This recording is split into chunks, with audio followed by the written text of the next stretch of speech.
Moving to Florida for retirement can be one of the best decisions you've ever made, but it can also become an expensive mistake when the move is based primarily on the house, the weather, or what Florida felt like during a vacation. Most people have very little experience planning a retirement move. They may have bought and sold several homes during their lives, but this move is different. You're not simply choosing another house. You're choosing how you want to live during the next 20 or 30 years. In this video, I'm going to walk through 5 of the biggest retirement relocation mistakes I see people make when moving to Florida. Stay with me through number 1 because I'm going to share something I have personally seen with sellers who love their homes and love Lakewood Ranch, but still decided to move again only a few years later. I'm George Latos, a realtor here on Lakewood Ranch, serving Sarasota, Manatee, and Florida's Gulf Coast. If you're thinking about retiring, relocating, or buying a home after 60, subscribe to the channel.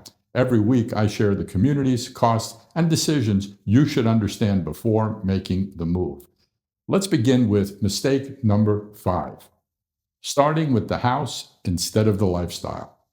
Most people begin their relocation search by opening a real estate website and looking at homes. They search by price, square footage, number of bedrooms, pools, kitchen, finishes, and views. Those things matter, but they should not be the first decision. The first question should be, what do you want your everyday life to look like? Do you want an active social calendar?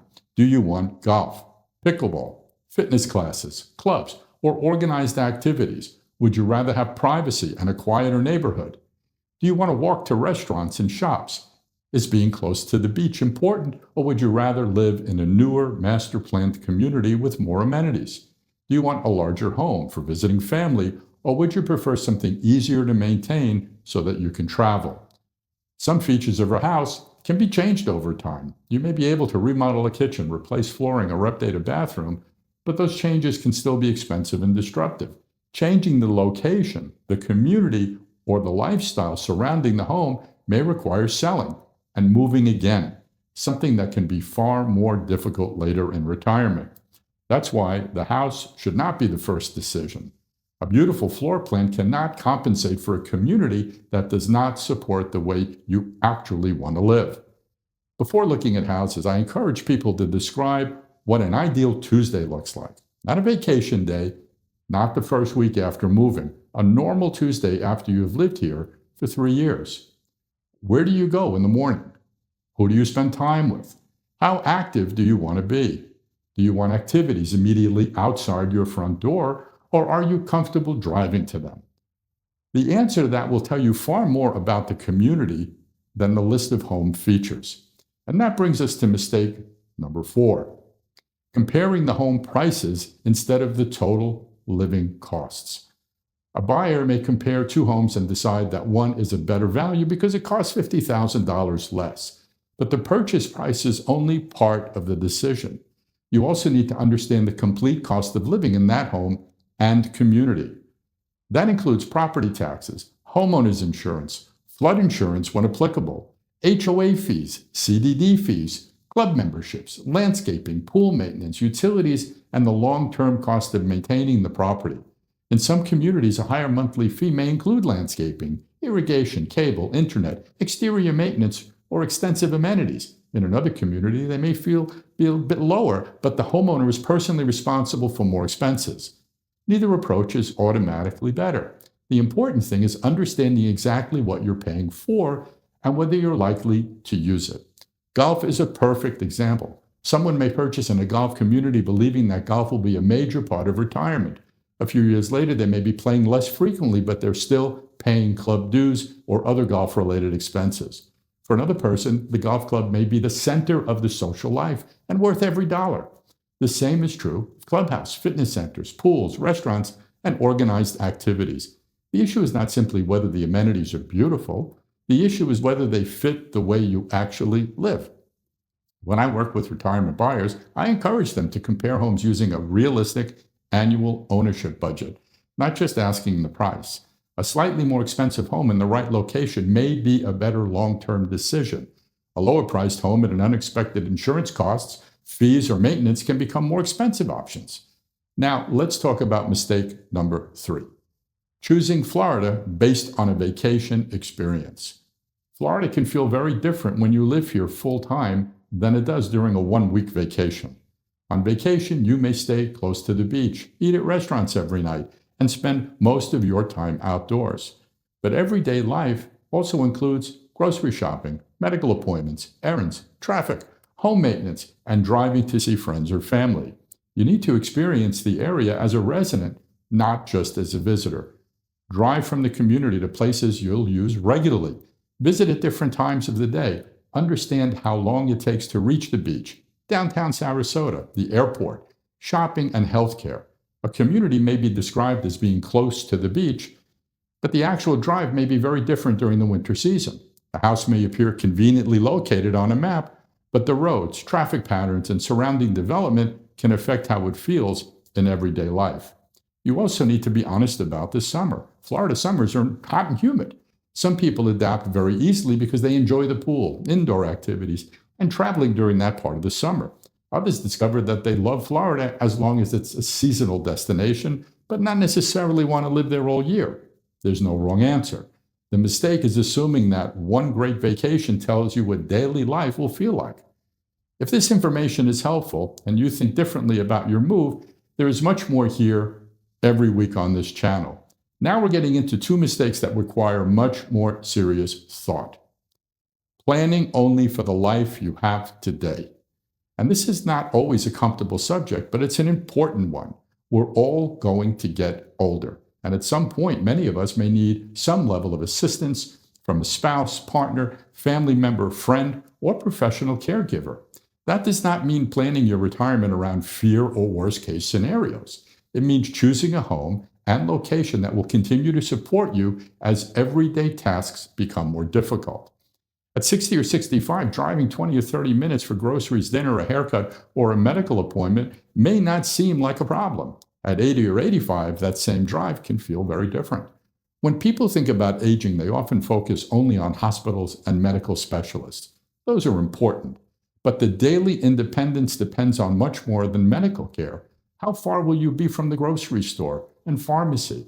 Where will you get your hair cut? Where will you go for a manicure, meet a friend for lunch, or pick up dinner? How convenient will it be to shop for gifts and prepare for the holidays? Can you reach the bank, post office, restaurants, everyday services without driving a long distance? Is transportation available in eventuality stop driving or at night or stop driving completely? And if you someday need assistance, will family members, caregivers, and service providers be able to reach you easily? These things may sound like small details when you're healthy and active, but they become extremely important when maintaining your independence becomes how easily you can manage the routines of daily life. The home itself also needs to be considered. Is the primary bedroom on the first floor? Are there steps to the entrance? Could the bathroom be modified if necessary? Is the home manageable, or could the maintenance eventually become a burden? Would there be enough room for a family member or caregiver to stay temporarily? And is the home close enough to services you may need more frequently later? And there's another part of this conversation that couples rarely discuss during the retirement move. Most of the clients I meet are couples who have been together for many years. They've built a life together, but they don't always see the home and retirement in exactly the same way. One person may focus on the kitchen, the view, the garage, or the amount of space, and the other may care more about the social activities, convenience, golf, restaurants, shopping, or proximity to healthcare. Neither person is wrong, but because retirement is new to both of them, they may not yet know which parts of the lifestyle will matter most after they've lived here for several years. And then there's one more difficult question. At some point, one partner may develop a medical condition, need additional assistance, or pass away before the other. Would the spouse or partner who remains still want to live in that home and community? Could that person comfortably manage the house, maintenance, and monthly expenses alone? Would they feel connected to the community? Or was most of the social life centered around the other partner? Could they easily reach groceries, restaurants, doctors, salons, and everyday services? Or would they still use the golf membership, clubhouse, amenities they're paying for? Would the house continue to feel comfortable and secure? Or would they be facing another move at 80 or 85? And this is not about expecting the worst, it's about reducing the possibility that either person will be forced into a difficult move later. The ideal retirement home should be a place where you both enjoy together, but it should also be a home that either of you could reasonably manage and feel comfortable living in independently. A very important question for a couple is, would either of us still choose this home and community if we eventually had to live here alone? Now, that may be an uncomfortable conversation, but it's much easier to have before purchasing the home than several years afterward. And that brings us to the number one mistake: buying the right house in the wrong community. This is the most important point of the entire video, and it's something I've personally seen with sellers in Lakewood Ranch. I've worked with people who've selected a beautiful home, moved into a community they genuinely liked, and then decided to sell only 2 or 3 years later. And in many cases, they still loved the home. They loved Lakewood Ranch. What changed was their understanding of how they actually wanted to live. When people first relocate, they often are making decisions based on what they believe retirement will look like. But after they've lived here for a while, explored the area, made friends, and become more established, their priorities can change. Some homeowners realize they're not using the amenities as much as they expected. They may like the pool, the clubhouse, the fitness center, but discovered that the maintenance fees no longer feel justified by how often they use them. Someone may originally believe that the golf will be a major part of retirement, and a few years later they may be playing much less frequently, and the golf or golf-related expenses may no longer make sense. Some may decide they would rather live in a community with fewer amenities and use the money to travel, dining, family, or other interests. But the opposite can also be true. Some people initially purchase in an all-age neighborhood because they want fewer restrictions, more privacy, and lower community fees. After living here for a while, they discover they want more social connection. They want more organized activities, clubs, fitness programs, pickleball, group dinners, and more opportunities to meet people without having to drive somewhere else. They may now be looking for a 55-plus community because they want a stronger social calendar and more amenities within their own neighborhood. This is why two buyers can look at the same community and reach completely different conclusions. One person may feel the amenities are unnecessary. Another may feel those same amenities are exactly what makes retirement enjoyable. One person may want a very active social environment. Another may want privacy and fewer organized activities. Neither is right or wrong. The important thing is knowing which person you are. A beautiful home can make it easy to overlook a community that may not be the right fit for your long-term lifestyle. You may love the kitchen, the view, the floor plan, but what happens after the excitement of moving is past? You feel connected to the people around you. Are you using the amenities you're paying for? Is the community too quiet, too active, too large, too structured? Does the community support the life you're actually living? Or are you regularly leaving the neighborhood to find the activities and relationships you expected to have nearby? This is especially important when comparing 55-plus communities with all-age communities. Two homes may be similar in size and price, but the lifestyles can be completely different. A 55-plus community may offer a social calendar, clubs, fitness classes, events, and more opportunities to meet people. And an all-age community may provide more flexibility, more privacy, potentially lower fees, but the social connections may require more personal effort. The right choice is not necessarily the community with the newest clubhouse or the largest pool. It's the place where your daily life feels natural. That's why I believe retirement buyers should choose the lifestyle first, the community second, and the house third. The house matters, but the community determines what life feels like after you've settled in. So before moving to Florida, avoid these 5 mistakes. Do not start with the house before dividing the lifestyle. Do not compare purchase prices without understanding the complete cost of ownership. Do not assume that a vacation experience represents everyday life.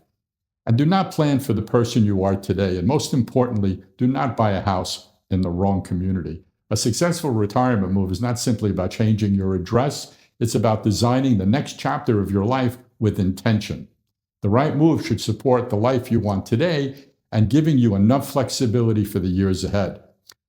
I've created a free 2026 Florida Gulf Coast Retirement Relocation report covering Sarasota, Manatee County, Lakewood Ranch, and the larger Gulf Coast retirement decisions.